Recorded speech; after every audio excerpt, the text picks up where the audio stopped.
Pinupuri ka namin, O Diyos, Ama, Anak, at Espiritu Santo. Salamat, Ama, na ibinigay mo sa amin si Jesus na iyong anak, na namatay para sa aming kasalanan, iyong muling binuhay, iniakyat at iniluklok sa iyong kanan sa langit.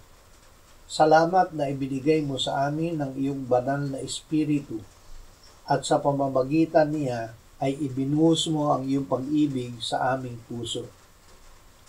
Salamat, Panginoong Hesus, na ngayon ay naghahanda ka para sa amin ng lugar sa piling ng Ama. Ikaw ay magbabalik at tatanggapin mo kami sa iyong sarili, kaya't kung saan ka naroroon, kami rin ay naroroon. Amen.